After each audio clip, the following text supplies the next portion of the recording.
Live और आशीष सिन्हा भी reporting कर रहे हैं। आशीष, जांच एजेंसी के 8 समन पर दिल्ली के मुख्यमंत्री हाजिर नहीं हुए, उसके बाद आज उनकी पेशी रॉयल्स एवेन्यू कोर्ट में थी। सबसे पहले तो हमें यह बताएं, समझाएं, केजरीवाल के वकील रमेश गुप्ता ने अदालत से क्या अनुरोध किया और उसके बाद ईडी के वकील की तरफ से क्या कहा गया? देखिए राशिद जी, केजरीवाल के पास अब कोई विकल्प नहीं बचा था। दरअसल सेशन कोर्ट में उन्होंने समन को चुनौती दी थी और कल देर शाम सेशन कोर्ट ने उनकी अर्जी खारिज कर दी थी। तो केजरीवाल को आज अदालत में अपीयर होना ही था और ठीक वैसा ही हुआ। सुबह 10 बजे के 10:05 सॉरी आशीष, आपको सिर्फ 1 मिनट के लिए मुझे रोकना पड़ रहा है क्योंकि लगातार रॉयल्स एवेन्यू कोर्ट से जितने भी बड़े वकील हैं जो केस से जुड़े हैं उनके बयान आ रहे हैं। ठीक है, थोड़ी देर के बाद में बयान सुनाएंगे। आशीष, अपनी बात प्लीज पूरी करें। देखिए, दरअसल इस पूरे मामले में केजरीवाल को अपीयर होना ही था। केजरीवाल अपीयर हुए चूंकि ये जमानती मामला था, इसलिए केजरीवाल को जमानत पर अदालत ने जमानत पर जाने दिया। 1 अप्रैल को इस मामले में सुनवाई होगी, जिसमें अदालत से केजरीवाल ने कुछ ईडी के जरिए डॉक्यूमेंट्स की मांग की है। लेकिन समझना ये होगा कि केजरीवाल को ये फौरी राहत है, केजरीवाल की मुसीबत कम नहीं हुई है। ईडी जो समन जारी कर रही है वो मामला अलग है, ये अदालत में जो मामला चल रहा है वो अलग है। यहाँ पर कंप्लायंस का मामला है और ईडी जो समन जारी कर रही है उसमें अरविंद केजरीवाल को वो बुला रही है। तो ऐसा नहीं है कि अब समन जारी नहीं होंगे, ऐसा नहीं होगा कि ईडी उन पर दबाव नहीं बनाएगी। केवल फौरी राहत यह है कि अदालत में जो उन्हें व्यक्तिगत तौर पर पेश होना था उससे उन्हें राहत मिल गई है। अदालत में वो अपीयर हो गए। 1 अप्रैल को इस मामले पर सुनवाई होगी, लेकिन ईडी अपनी जांच भी जारी रखेगी, अरविंद केजरीवाल को समन भी जारी करेगी और ईडी नियमों के मुताबिक जो भी कानूनी कार्रवाई अरविंद केजरीवाल के खिलाफ करना चाहती है वो कर सकती है, क्योंकि अरविंद केजरीवाल को यहाँ पर कोई भी एंटीसिपेटरी बेल इस मामले में नहीं रुके आप। फिर से एक बार रॉयल्स एवेन्यू कोर्ट का रुख कर लेते हैं। केस से जुड़े हुए जितने भी वकील हैं इंडिया न्यूज पर एक्सक्लूसिव जानकारी दे रहे हैं। केजरीवाल के खिलाफ ACMM की कोर्ट में डाली थी, ये एलिगेशन लगाते हुए कि इन्होंने सम्मन्स पर न आने के बाद 174 IPC की अवहेलना की है। तो हमने दोनों केसों के समनिंग के अगेंस्ट रिवीजन लगाई थी और उसमें सेशन कोर्ट को ये रिक्वेस्ट की थी कि प्रोसीडिंग स्टे की जाए। कल शाम को 6 बजे सेशन कोर्ट ने ये ऑर्डर दिया कि मैं स्टे डिक्लाइन करता हूं और हमारी रिवीजन में डेट दे दी फॉर फाइनल हियरिंग। और हमें ये भी कहा कि अगर आप चाहो तो एग्जम्पशन एप्लीकेशन लगा दीजिए, पर आज हमने कोई एग्जम्पशन एप्लीकेशन नहीं लगाई। केजरीवाल जी कोर्ट में अपीयर हुए इन पर्सन और दोनों केसों में 15-15 हज़ार के श्योरिटी का ऑर्डर किया। बॉन्ड जज साहब ने एक्सेप्ट कर लिया और उनको जाने की इजाज़त दे दी। हमने एक एप्लीकेशन लगाई है 20791 CRPC में कि हमारे को जो डेफिशिएंट कॉपीज़ हैं वो सप्लाई की जाए, जिस पर ईडी को कहा गया कि अब आप रिप्लाई फाइल करिए। ईडी ने भी एक एप्लीकेशन लगाई है 294 में, जिसमें एडमिशन और डिनायल ऑफ डॉक्यूमेंट्स की बात होती है। उसका भी हमने कहा रिप्लाई देंगे। और 1 अप्रैल एजी विनय सक्सेना थे तब सीबीआई जांच के उन्होंने आदेश जारी कर दिए। 30 जुलाई 2022 को नई शराब नीति वापस लेनी पड़ी। आम आदमी पार्टी के लिए एम्बैरेसमेंट था। 17 अगस्त 2022 को सीबीआई ने पहली FIR दर्ज की और उसके बाद 1 सितंबर 2022 को पुरानी शराब नीति दोबारा लागू की गई। 26 फरवरी 2023 का दिन जब सिसोदिया गिरफ्तार किए गए और 4 अक्टूबर 2023 के दिन जब सांसद संजय सिंह गिरफ्तार हुए। फिर तारीख आई 15 मार्च की, यानी कल की, जब के कविता को अरेस्ट किया गया।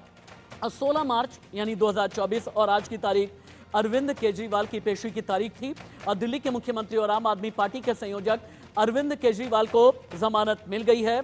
और इस जमानत के बाद अब 1 अप्रैल 2024 को अगली तारीख है जब दिल्ली के मुख्यमंत्री अरविंद केजरीवाल के इस मामले की सुनवाई होनी है। और जैसा कि अभी हमारे रिपोर्टर बता रहे थे कि ईडी आगे भी समन जारी करेगा, यानी प्रवर्तन निदेशालय की तरफ से आगे भी दिल्ली के मुख्यमंत्री अरविंद केजरीवाल को लेकर के समन जारी होंगे। ऐसा नहीं है कि आज की जमानत का मतलब है कि समन जारी नहीं होंगे। भारतीय जनता पार्टी के सांसद मनोज तिवारी मेरे साथ में लाइव और एक्सक्लूसिव हैं। एक बार सुनाया जाए बीजेपी सांसद कैसे कर रहे हैं सियासी वार। कि चलो पीछे जो गलतियां किया है उसमें आपको अभी 15,000 के मुचलके पे 1 लाख की सिक्योरिटी पे अब ये जमानत पे इस समय हैं, लेकिन इनको कहा गया है जल्दी से ईडी के समन्स का जवाब दीजिए, उपस्थित होइए, कानून का पालन करिए। इसलिए अरविंद केजरीवाल जी को जल्दी से जल्दी कानून का पालन करना चाहिए और यही संविधान की शपथ लिए हुए व्यक्ति के लिए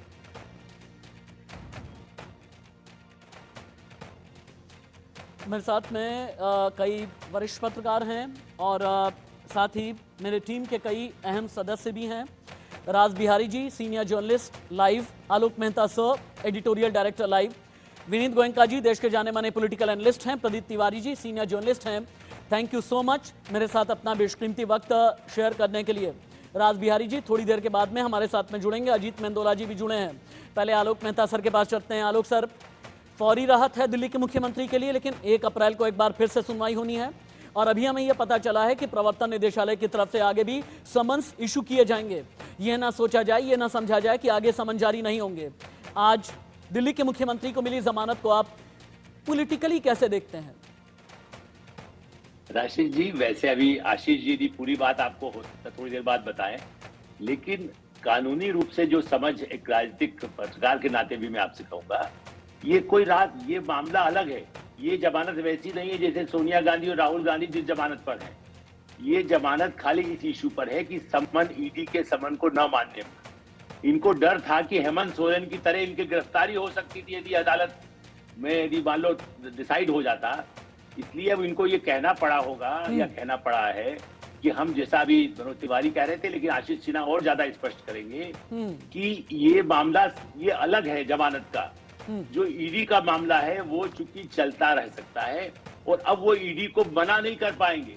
वैसे कहा कि लिखित में मैं जवाब उत्तर दे दूंगा, लेकिन कल हाई कोर्ट या सुप्रीम कोर्ट में जाकर के जो जांच एजेंसी कह सकती है कि सर हमारा जवाब ये नहीं दे रहे हैं, इसलिए इनको गिरफ्तार हिरासत में लेके जवाब मांगा जाए। जी हाँ। चुनाव की घड़ी में मैं एक लाइन और कहूंगा राशिद भाई, चुनाव के इस बेला में लगातार जैसे कहते हैं आपका हार्ट का ऑपरेशन होना है और आपको 1 महीने तक लटका के रखा जाए तो हमेशा आदमी धड़कन बड़ी रहेगी ऑपरेशन किस दिन होना है। यानी सर आप ये कहना चाहते हैं कि एंजियोग्राफी करके लटका करके रख दिया जाए कि भैया आपका स्टंट करना है या नहीं करना, स्टंट डालना है या नहीं डालना है, इसका फैसला हम करेंगे और कब करेंगे ये भी आपको काफी देर के बाद में बताया जाएगा। क्यों सर? जी हाँ, कई दिन। तो उससे क्या है कि मैं हमेशा घबराहट में रहूंगा कि पता नहीं कब क्या करने वाले हैं, कितना काटेंगे, कितना ऑपरेशन होगा, कितना नहीं होगा। तो इस बेचैनी में कहीं आपस में खुद भी दिमाग से गड़बड़ होता है, काम से गड़बड़ होता है, इसीलिए जबकि वो तो पहले दिन से कह रहे थे हम सबको गिरफ्तार कर लो, हमारा कुछ है ही नहीं भाई, वरना है तो सारा एक दिन में वो जवाब अदालत में आज ही सारा दे। सर अगर आप इजाजत दें तो एक बार क्विक राउंड अप में मैं सभी गेस्ट के पास में एक करके जाना चाहता हूं। राज बिहारी जी भी मेरे साथ में। राज बिहारी जी, क्या ये माना जाए कि 2024 के इलेक्शन में करप्शन एक बहुत बड़ा इशू होने वाला है? मैं सिर्फ दिल्ली शराब घोटाले की बात नहीं करूंगा, मैं दिल्ली का करप्शन तथा कथित झारखंड का करप्शन, के कविता का जुड़ा हुआ नाम, लालू परिवार का जुड़ा हुआ नाम और करप्शन के पिछले 5 साल के केस, क्या 2024 के धुरी में करप्शन भी एक बहुत बड़ा इशू होगा? अब भ्रष्टाचार तो बहुत बड़ा मुद्दा चुनाव में बन गया है। उसकी बड़ी वजह यह भी है कि राशिद, अगर आपको ध्यान होगा तो जब मध्य प्रदेश, छत्तीसगढ़, राजस्थान और 2 अन्य राज्यों के विधानसभा चुनाव थे तो विपक्ष की तरफ से प्रधानमंत्री नरेंद्र मोदी पर भ्रष्टाचार के कुछ आरोप लगाने की कोशिश की गई थी। कुछ उद्योगपतियों से संबंध जोड़े गए थे, तो उसका जवाब नरेंद्र मोदी ने दिया, भारतीय जनता पार्टी ने दिया और उसके बाद विपक्ष एकदम जनता ने नकार दिया। तो ये माना जा सकता है कि आज भ्रष्टाचार के खिलाफ अगर कोई लड़ाई सच में लड़ रहा है तो वो प्रधानमंत्री नरेंद्र मोदी लड़ रहे हैं और वो भ्रष्टाचार के एक बड़े, ये तो ब्रांड एम्बेसडर की तरह बन गए हैं। सब लोग मान के चलते हैं कि अगर मोदी है तो भ्रष्टाचार नहीं होगा। तो ये जरूर है कि पहली बार ऐसा हो रहा है कि केंद्र सरकार 10 साल सरकार में रहने के बावजूद किसी मंत्री पर विपक्ष कोई आरोप तो लगाते रहे लेकिन कोई सिद्ध नहीं कर पाया। और प्रधानमंत्री नरेंद्र मोदी ने तो बार बार कहा है कि भ्रष्टाचार पे हम 0 टॉलरेंस नीति पे चल रहे हैं। तो ये तो सही है कि भ्रष्टाचार इस चुनाव में एक बड़ा मुद्दा बनेगा। और इसके साथ ही जो नरेंद्र मोदी ने जोड़ा है कि जो भ्रष्टाचारी है वो परिवारवादी भी है और वो जातिवादी भी। आपकी बात को आगे बढ़ाते हुए अजीत मेंदोला जी के पास में लेकर के मैं चलता हूं। अभी कुछ दिन पहले ही हालांकि अजीत जी से मैंने स्पेशल रिक्वेस्ट की थी कि मेरे शो में भी आप अपने एनालिसिस के साथ में जरूर हाजिर रहा करें। अजीत जी, मेरे ख्याल से बीजेपी का नैरेटिव आज की तारीख में होगा हमने स्वच्छ भारत अभियान दिया, आपने घोटाला दिया। हमने जनधन योजना, पीएम आवास योजना दी, आपने घोटाला दिया। हमने उज्ज्वला योजना, जन आरोग्य योजना दी, आपने घोटाला दिया। हमने किसान सम्मान निधि, हर घर जल और कोरोना टीकाकरण दिया और आपने दिया घोटाला। मेरे ख्याल से बीजेपी का स्ट्रॉन्ग नैरेटिव है आज। देखो, प्रधानमंत्री नरेंद्र मोदी ने जो अब एक पत्र लिखा है जनता के नाम, उसमें भी उन्होंने सारी बातें करी हैं कि भाई मैंने पिछले 10 साल में क्या क्या काम किए। उज्ज्वला योजना दी, 370 धारा खत्म करी, महिलाओं को रिजर्वेशन दिया, तमाम बातें उन्होंने अपने पत्र में की है। देखो, भ्रष्टाचार की जहां तक बात है, दिल्ली का मामला जो अभी आप जिसके बारे में हम चर्चा कर रहे हैं, अरविंद केजरीवाल जी का खेला अभी होगा, वो खत्म नहीं हुआ। वो आप उसको ये नहीं कह सकते कि उनका खेला खत्म हो गया। मेरी दिलचस्पी सिर्फ इतनी भर है कि ये देखना होगा कि लोकसभा चुनाव के वोटिंग के दौरान अजित उनकी मेंदोला जी, गिरफ्तारी